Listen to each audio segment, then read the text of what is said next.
This Soonerscoop.com video is streaming in crystal clear 4K resolution on YouTube thanks to Enjoy Vision in Oklahoma City. Don't miss a moment on or off the field. Make every day a highlight with LASIK at Enjoy Vision. Enjoy Vision. This is where Sooner Scoop LASIK. Hello and welcome back. Edward Osmovich, George Stoy here from the Soonerscoop.com studios. And we better record this now because Oklahoma's going to probably get another commitment while we are recording. As of recording, Oklahoma's picked up 2 more commitments. That totals to 8 in the last week, 6-7 days. We'll bring in Josh McCuistion. This is obviously a recruiting report to get plenty more on Jaden Pettit, Markel Ford, Dane Bathurst, Crew Jones, Trevon Hall. As of Monday, Keldrid Ben, a 2027 running back out of Montgomery, Texas, commits, as well as Kristan Moore out of Selma, Alabama, Oklahoma, all over the recruiting scene right now. Obviously, a lot of momentum being built on and off the field for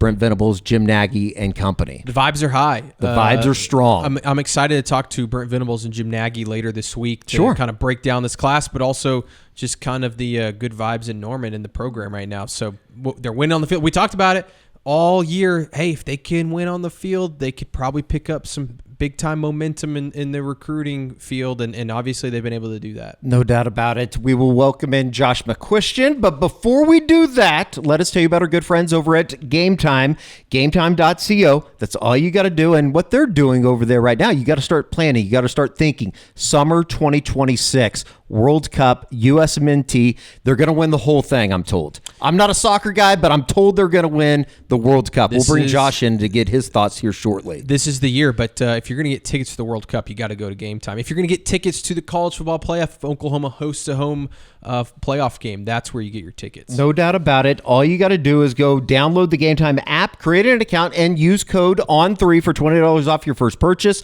Terms always do apply. Again, create an account and redeem using the code ON3 for $20 off. Swipe, tap, ticket, go. Download the Game Time app today. Plenty of different, easy processes that you can use when you download the Game Time app. So that is our friends over there, gametime.co. Use the promo code ON3 for $20 off your first purchase. And you'll want to be there this summer when the United States of America lift the World Cup trophy. I'm sure that's not what they give out, but you'll get the idea. We win in America. Thank you to Game Time. All right, we'll bring in Josh McCuistion now for a recruiting report. And my God, Oklahoma is rather hot on the recruiting trail, Josh. Have you been staying busy here? Yeah, guys, the nice thing is it's a spread out time of year. There's nothing else going on. There's no National Signing Day we're leading into. We just got time to talk commitments in 27 and new names still emerging in 2026. So, yeah, it's just a super low-key time for Oklahoma to go on this unbelievable run they're on right now. And, I think we did say it jokingly in the opening, but is this a direct result of finding some success on the field? They're starting to do things off the field in terms of recruiting. It seems like the general positivity around the program is at an all-time high. Yeah, I don't think there's any question. There's a relationship here, to these things. Now, you have some situations where guys, like Kristan Moore and some of the guys we're going to talk about, Oklahoma just decided, hey, we want to take this kid. We're going to move forward. And, Oklahoma was their best option. But there are some wins Oklahoma's getting here, guys. These are major national recruits that OU's winning on, guys that have huge offer lists. So for Oklahoma to be where they are, I think it is a clear indication of Oklahoma finally being able to sell. And we talked about this in the offseason. We know this staff could recruit. We knew they could. They did a great job, hanging on really to the final pieces of the 25 class last year with Fasusi and some of that group.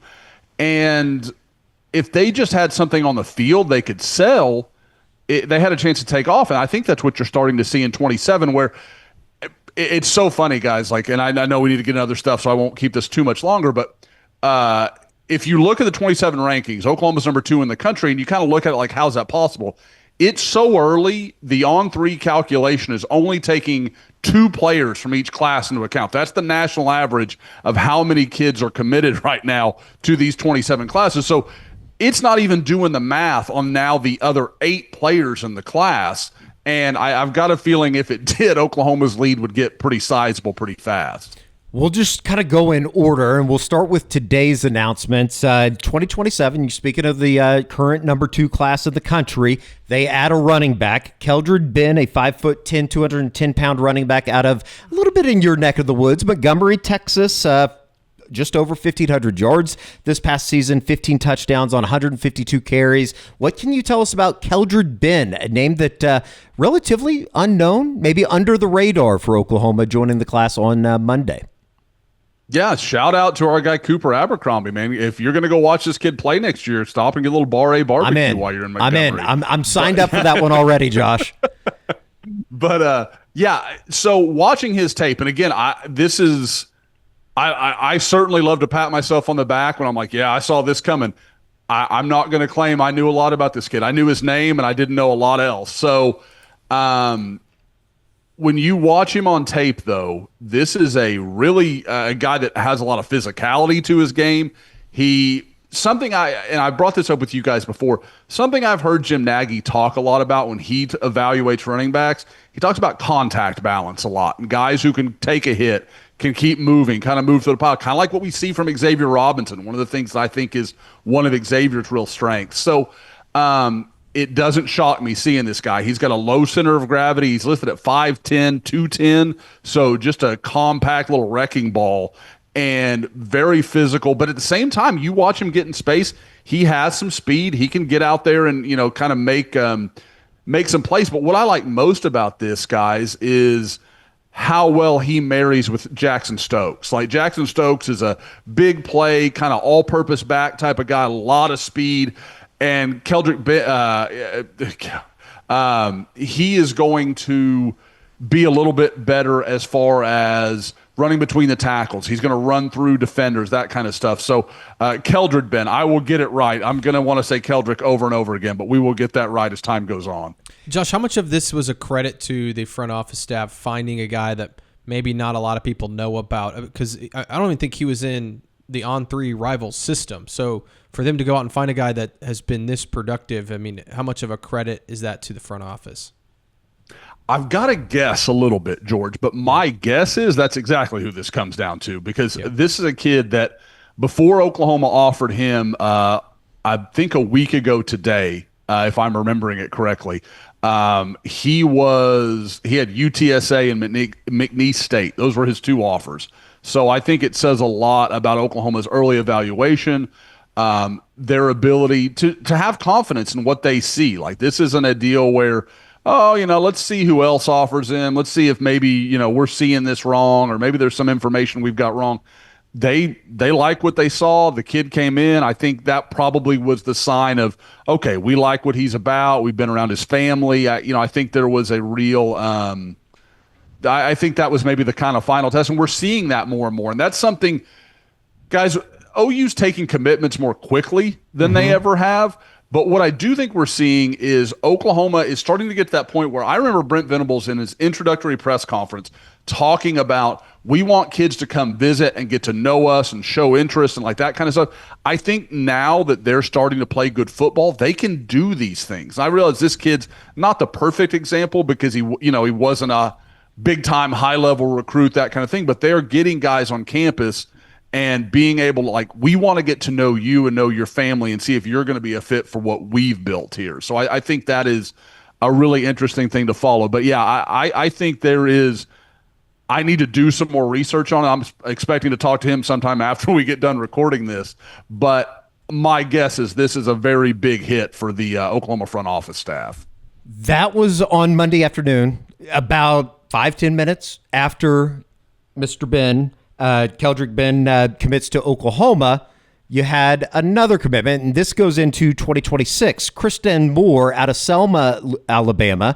We saw Jim Nagy tweeting, I think it was Bama Sooners or something along those lines on Sunday evening. Certainly, Kristan Moore, another guy that Oklahoma has found through, just outright evaluation, I would imagine, a guy that is not unfamiliar with Oklahoma as well, somebody that came in we saw all the way back in the summer, Josh. Well, and it's amazing, these two guys from 2 different classes, from 2 different areas of the country, committed at the same time because their storylines, and I've had a little chance to talk to Keldrid, and I've had a lot of chance to talk to Kristan, and they both talked about Oklahoma believing in them when others didn't. Like they said, hey, Keldrid had said something along the lines, and there's a story up on the site, Sooner Scoop, go check it out. We've got a sale going on right now for a few more hours, so go take part. But what was interesting is he talked about, OU wanted me even, like over some 5-star they could have went to get or something like that. They wanted me. They believed in my talent when maybe not others didn't yet. And Kristan Moore had this same kind of comment, like he answered George's question very clearly. Jim Nagy was in touch with him way back in the spring. They liked him very early on, brought him out to camp. Stayed in touch with him, didn't offer him at camp. I think there was they wanted to see more. To my understanding, he had worked a lot of defensive end, and they had kind of said, hey, maybe look at linebacker. Maybe that could be a better fit for you. And he worked that at camp, and I think once he got, he got out and played this year, you look at him, like there's still a lot of learning going on tape. He is he's a huge guy, but man, when he can get downhill and hit you, he will strike you. He is super physical. And again, I just think he lays a ton of credit at Jim Nagy's feet because he believed in me the whole time. He kept telling me, we're going to get you. We're going to find a spot for you. And they did. And I think it's, obviously as soon as OU offered, I think that was, obviously a done deal. I think too, Josh, that you watch these this clips. guy is violent. Yeah, and he's a raw player. You can see the raw talent. I'm sure that the thought process here is get this guy, in the coaching staff with Brent Venables and Nate Dreiling and Wes Goodwin and all the good coaches they have that coach linebackers, and it's like he may not play his first couple years in Oklahoma, but if he sits and learns and develops, this is a guy that probably has tremendous upside. Well, it's a storyline that is in some ways very similar to Kobe McKenzie, and in some ways very different, where Kobe came from a big program in Texas, and they had a lot of success, as to where Kristan's not as well known. And he talked to me that there were a lot of the big programs in Alabama that tried to get him to come and play there, and he wanted to stay at Selma and finish out his high school career with his friends. So I think at the same time, you could see him kind of do the same stuff that Kobe did, where he's going to go in, he's going to change his body up a little bit, he's going to, lean out a little bit, work on explosion, work on speed. Because like Eddie said, you watch this tape for a few seconds, and he's just knocking people around. Like, he is super physical. He is very instinctive. There's plenty here to like, but you're right, George. Like, anyone expecting him to come in and be like competing for playing time next year, I don't think that's being realistic.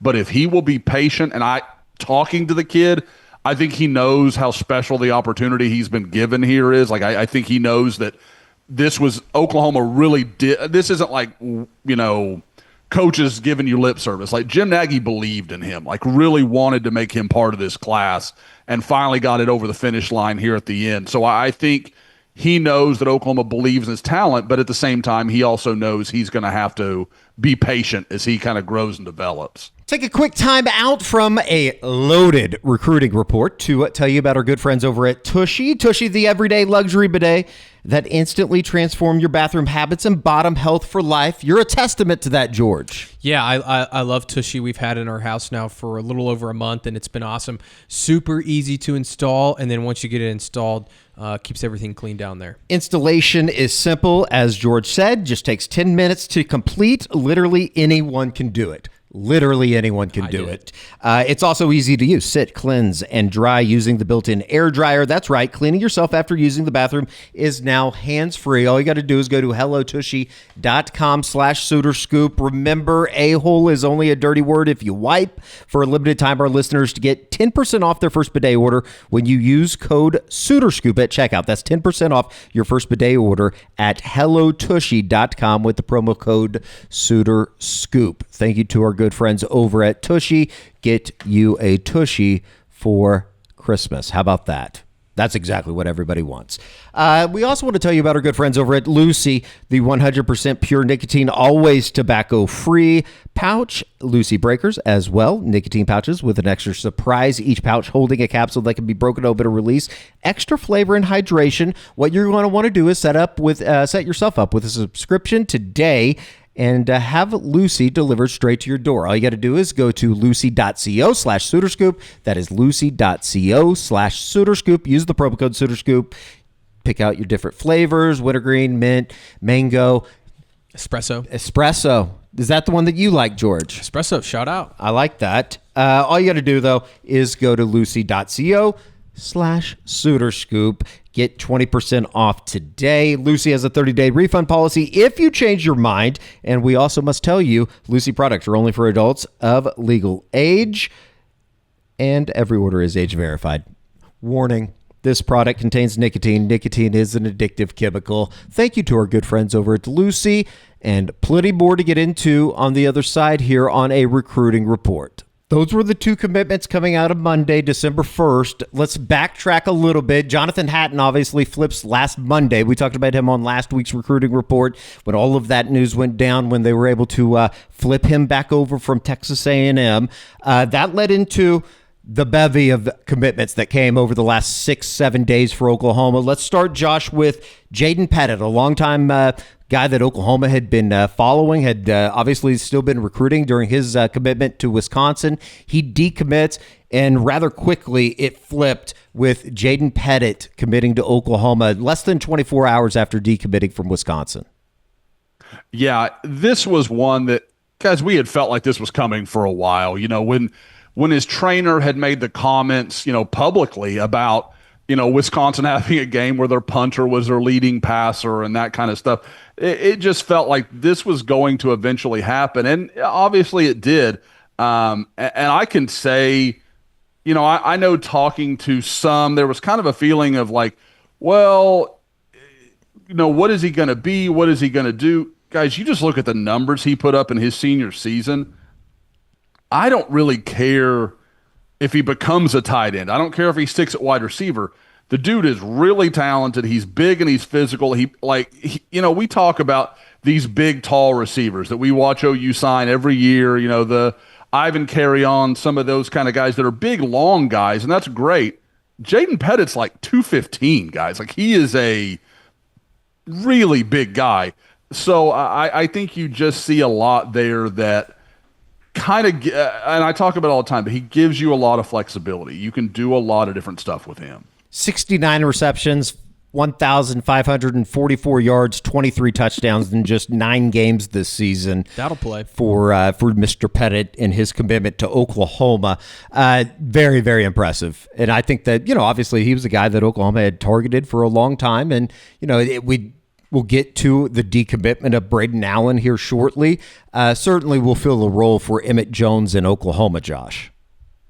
Yeah, again, I just think he brings something they don't currently have. And regardless of kind of how you see his fit, if, guys, I know we talked about it, in some of the various shows, but he's not a hard guy to see filling the role that they have for Jaren Kanak right now. Could do it next year. Now, he'd be very kind of on the receiver end of that game. But yeah, put him out there. Let him be a jumbo slot. You could do a lot of stuff with him, kind of keep it simple, let him grow into everything. But there's no question. This is a really big get. This is a guy Oklahoma has wanted for a long time, really pushed for. I think they were heartbroken strong, but a little down that they missed out on him the first go around. But again, you watch this tape, guys. This is one of those deals where you're like 7 minutes of tape or 8 minutes or whatever his highlight reel is, and you're watching it minute 7 and you're like, he's still killing people. This isn't like some B-roll stuff. Like, this would be some guy's best clip, and it's at the 6-minute mark of Jaden Pettit's highlights. Yeah, I think that highlight film on Huddle is about 8 minutes of him just absolutely killing kids down in Florida. He also just looks massive. He does. 6'4", 215, 210, 215, something like that. Yeah, from Florida. Take him. Yeah, Sign me up. Yeah. If you're from Florida, sign me up. I jumped the gun. I went straight to Thursday. There was a commitment on November 26th. That is Wednesday, the day before Thanksgiving, when Oklahoma was able, speaking of flips, last week was kind of the week of flips for Oklahoma. Markel Ford, a guy that we had talked about last week on the recruiting report, Josh, certainly a guy that Oklahoma had identified at the safety position, defensive back, and said, yes, that's who we want out of Mesquite Horn High School, Markel Ford.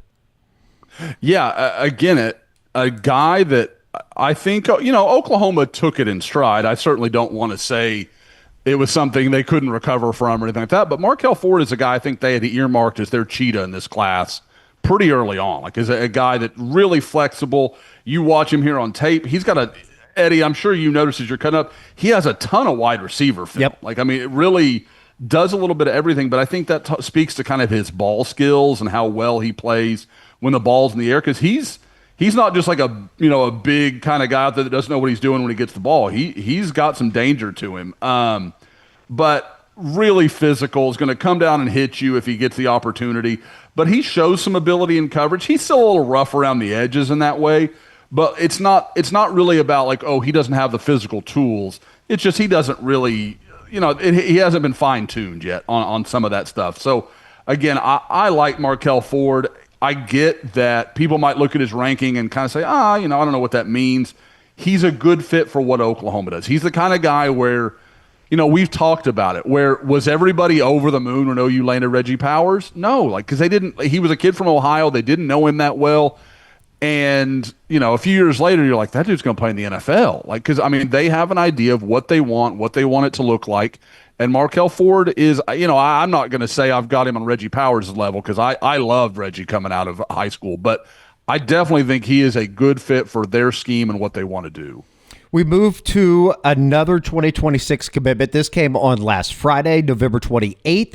Dane Bathurst, a guy that Oklahoma obviously had gotten in on here after his, they were in on him before, but he decommits from Duke, opens things back up, quickly gets down to Norman for the Missouri game, and 1 week later, he's committed in Oklahoma's 2026 class. We talked about him in recent weeks, just in terms of where is he going to play with Oklahoma. Nate Dreiling had done a little bit of following and recruitment of Dane Bathurst, but Carmel, Indiana, obviously came out of Florida, moved up there. What can you tell us about Dane Bathurst just post-commitment here as of the last week?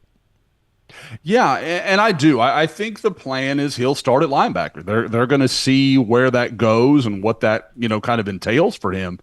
But I think the plan is for him to play linebacker. Now you watch him. People will watch this reel on YouTube as they're watching us talk about him, and they're going to see all these plays at defensive end.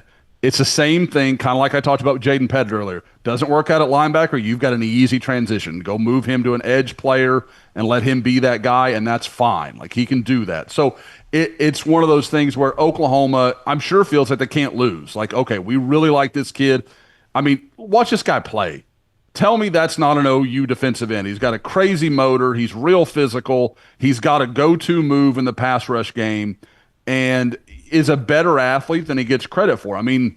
Guys, it sounds like I could be saying, like, I could be talking about Taylor Wein 3 years ago. Like, yes. That's very, very similar in, I think they're different styles of player, but like the same kind of MO. So again, this is a kid that I like a lot. He makes a ton of sense. The linebacker thing, we'll see. That's a question for me, but again, it's a risk they can take, and I'm okay with that. But what I think is interesting, and maybe we'll see this as we move into 2027, seems like they're going after bigger linebackers. Like, I don't know if that's something that they're picking up on as they go through SEC play. Like, hey, we need some bigger guys to take on these big interior linemen in the SEC, or what it is. But Dane Bathurst is a Danny Stutzman size guy. You're talking about a very big inside linebacker. All I know is I love that kid's tape, and I think that Oklahoma might get a steal there. I don't know where he's going to end up, Josh, playing for Oklahoma, but yeah. You watch that tape, he's just a damn good football player. And I think that's one thing that, we talk a lot about the front office, but I think since Brent has taken over these last few years, there's a lot of times where you just turn on the tape, you're like, I don't know where he's going to fit or what he's going to do, but that's a really good football player that Oklahoma just landed. Like, they get, it seems like they get a lot of dudes like that. There is no doubt about that. And the good news is, it's going to develop, guys. Yeah. Like, I mean, we used to see guys that OU would sign under previous areas, and they were just like, well, he's talented, but I don't know if they'll do anything with him. But I mean, you can look through the years, but these guys, you're like, I don't know. You said it well, George. I don't know where he's going to end up. I don't have a lot of doubt that they will max out what he can be, like whatever that may be. Moving right along. Plenty more to get into. Let's go to 2027. On Saturday night, we're sitting in the press conference after Oklahoma's win over LSU. And lo and behold, one of Oklahoma's, Josh, I think we could say one of their top targets in 2027 on the board, Crew Jones, Millville, Utah. What better way to celebrate ending Ridgeline's 14-0 season that ends in a state championship in the 4A classification in Utah with a commitment to Oklahoma. Crew Jones, 6'4", 225, and certainly you don't have to look at the tape for long to know why Miguel Chavis and company grew an affinity for Mr. Crew Jones. Guys, I've got a feeling I'm going to catch my first Utah high school football game next year at some point. And if nothing else, just to watch him bully the hell out of a bunch of kids. Like, again, we talked about this last week. He is a mountain of a guy, huge, just so well developed. Like he looks like a second or third year college guy already. He's got a year of high school left. You guys remember when we saw him and his dad a couple years ago at camp. Yeah. There's the apple doesn't fall far from the tree. Dad's a big dude too. So I like what he brings. Again, kind of the same stuff we're talking about. Crazy motor. He's all over the field. He's super energetic. Again, very physical at the point of attack. He's going to be a guy that I would say almost from day one is going to be at least a solid run defender. We'll see what like kind of as he develops his pass rushing skills and some of that stuff. But again, guys, as a good example of just how dominant he and his team were, they won the Utah State Championship about 10 days ago, 56-0. So I'm looking forward to watching a Ridgeline game at some point next year. I feel like we've just been watching Taylor Wein tape for the last 5 minutes. Like that's what I feel like I'm watching over and over again. Very impressive get. I made a comment. I'm pretty sure I've mentioned this, but just in case anyone missed it, I remember talking to oh my gosh, I'm just going to go blank here. Crew Jones. I just lost Crew's name all of a sudden. I remember talking to him about 2 or 3 weeks ago and was joking to him about kind of being Miguel Chavis' type. And he goes, yeah, me and Jake Cruel both. So like there's no question they are all aware that they fit what OU's thinking about at defensive end sometimes. Active. That's what we're thinking. Active. Yep. Definitely not white. All right, let's continue on 2027. They pick up another commitment on Sunday. Trevon Hall, a guy out of Tuscaloosa, Alabama, Central High School, Josh, 6 foot 180 is what we have him listed out on Rivals.com on 3. What can you tell us about Trevon Hall? Because hand up, I'm just not very familiar. Yeah, this is a guy that, Oklahoma offered back early, I want to say early in the season, like August, September, something along those lines. Probably an eval where they'd watched the first 2 or 3 games and made an offer. But I won't lie, when he committed was, I think only the second time I'd really watched more than a handful of his clips. Like when he was offered, I saw a few and then kind of moved on. This is a guy that, you talk about a dude that puts his foot in the ground and then plants. He does it over and over and over again. It's like, it's not a Euro step, but like that's kind of what it feels like. Is he just wants to plant and then drive, and then as soon as he starts to cut, he's already back at full acceleration. I don't know that he's like a 4.4 guy with his speed, but he's so quick, like just very, very, a guy that's going to go like to the NFL Combine someday and run a 3-cone drill and just put up an unbelievable number. But again, what I also like about him. They line him up at running back. He plays a little at quarterback. They put him at receiver. They do a ton with him there at Central and Tuscaloosa. And I think the bottom line is they just say, hey, we're going to get the ball in your hands and good things are going to happen. And you watch his tape. That's all he's doing is just shaking people in space. He's kind of impossible for the first guy to take down. They view him as a receiver, Josh, OU? That's absolutely my understanding is that's what they're thinking again. And with the taking of Keldrid Ben and already having Jackson Stokes, I mean, you'd think 2 running backs is probably what they've got on their mind for that class, unless something crazy were to happen. But again, he's a guy that you could line up. You could do some different stuff with. You can, you don't have to substitute. You could go no huddle and have a guy that could line up in the backfield and be comfortable with that kind of thing. So I just like all the ways he can line up, and he is, I haven't seen him in person yet. We'll get that fixed, but he looks pretty powerfully built for me. I think he's listed at 5'10", 180, but he looks strong in the lower body. There's some clips there where he's running over defenders, so he's got something more to him than just being kind of a twitchy open field guy. Much like you, that was one of the first things that stuck out to me is it seems like, just based off the huddle film, and I know it's a highlight film, so there's going to be a really long list of good highlights or good plays. They use them everywhere on the field, which I think the versatility you have to like if you're Oklahoma in Ben Arbuckle's offense here in a couple years. Obviously, just going into a senior season. 2027 off to a fantastic start. There were, believe it or not, there was some bad news with all the good news mixed in. Brayden Allen, he decommits from Oklahoma. How connected, I think, for everybody was this to the Lane Kiffin news? We talked about his affinity for Louisiana State University. Is it almost just too easy to put 2 and 2 together there? Yeah, and I, without, I don't want to give away any of Brayden's confidence or anything like that, but we spoke a little bit last night. I think he wanted a reason to believe in LSU. Sure. And people said, oh, well, when he said he was going to stick with Oklahoma a week ago, yeah, I mean, I get it. And I get people being frustrated about that, and recruiting can be that way sometimes.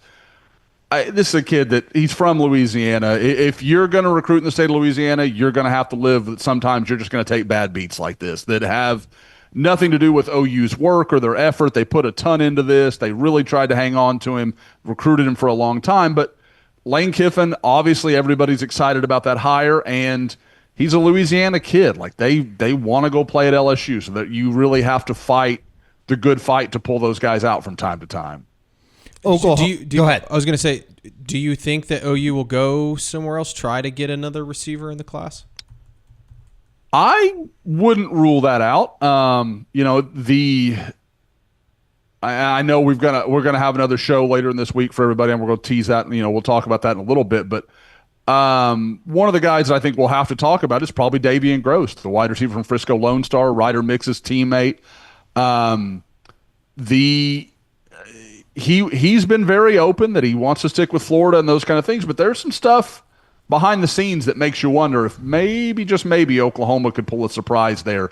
I wouldn't bet on it right now, but guys, I can't tell you how many things 36 hours before National Signing Day in my 20 years of doing this, I would have never thought happened, and they absolutely happened. So we'll watch. That is the stuff that makes signing day a lot of fun. Which would be awesome, considering I feel like over the last couple of years, you get to this early National Signing Day or this early period signing day, which does start Wednesday. I don't know if we mentioned that at the top. We'll have an entire show just kind of dedicated to the 2026 class here on the SoonerScoop.com YouTube channel on Tuesday leading into Wednesday. We'll talk to Brent Venables as well as General Manager Jim Nagy on Wednesday down here in Norman. Oklahoma also, they got Jasir Rogers, beneficiary of James Franklin being fired at Penn State, right? It flipped back maybe the other way with the Monday decommitment of Teron Richardson coming off of a visit over the weekend to Blacksburg, Josh.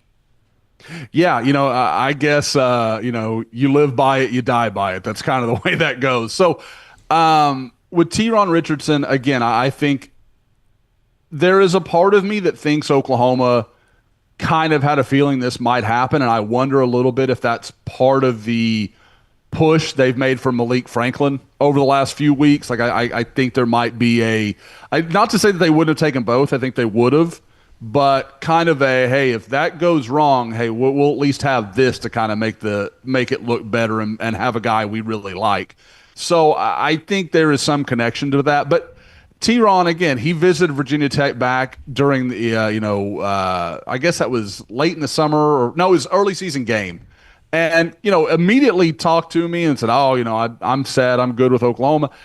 Guys, James Franklin's a really good recruiter. He's got something to sell. We know Virginia Tech now, because there was all that talk when he picked Oklahoma originally that it was just OU made him some huge offer and Virginia Tech couldn't match and blah, blah, blah. We know that that was part of what James Franklin, kind of made as one of his primary, stipulations in taking that job, is they were going to support him with NIL. So I'm going to guess that offer changed considerably. And I think he's probably going to end up staying at home and go play for Virginia Tech. Lots to get into, lots to cover. This might be a better question for tomorrow's show, but any concern about the defensive tackle group in this class, Josh? It just feels like maybe it's a little light right now, a little thin. Yeah, I think you're a little lighter than you wanted to be. Again, with Brian Harris and T-Ron, I thought you had two big bodies that I think had some real potential. T-Ron's super raw, but I like the athletic ability. I thought he could be a really good possible nose. Kind of maybe a little bit better version of Marcus Strong was kind of what I saw for T-Ron. It's where I kind of had him pegged. Brian Harris, I like him a lot. I think he's undervalued. I think he's one of those guys, when we do the superlatives and that kind of stuff, he's a guy I'll mention a lot because I think there's a lot of ability there. James Carrington's kind of an undersized, kind of twitchy rusher. Kind of has some Grayson Halton in there is an easy way to look. Now, I'm not saying I see him the same, but I think that's the model that if everything went right, that's what you're hoping it looks like in a couple years with James Carrington. But I don't think there's any question. They'd like to have another body. And, sooner or later, guys, this production, and people like, oh, well, look at Todd Bates only did at Clemson. People forget that early on at Clemson, Brent and Todd Bates really were guys like they're producing now, the Jaden Jacksons, the Grayson Haltons, the three-star guys that not everybody saw coming. And then as time went on, they got the Dexter Lawrences and they started to David Stone, those kind of type of guys. So I think given time, this will pivot and you'll see Oklahoma land more and more elite guys along that defensive line because, again, Todd Bates and his work on the defensive line, there's not many in the country that can match that right now. No doubt about it. All right, on Tuesday, we will get more into Malik Franklin, somebody that you spoke on, Josh, as well as Noah Abibi, an offensive lineman in the 2026 class leading into National Signing Day or the early signing period beginning on Wednesday.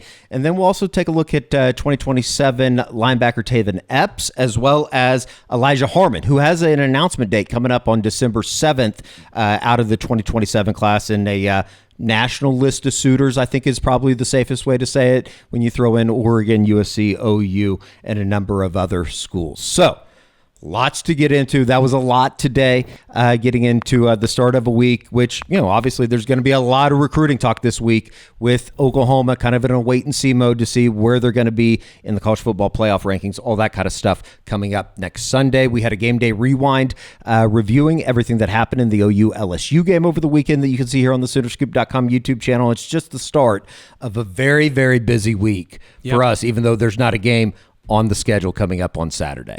Yeah, it should be fun.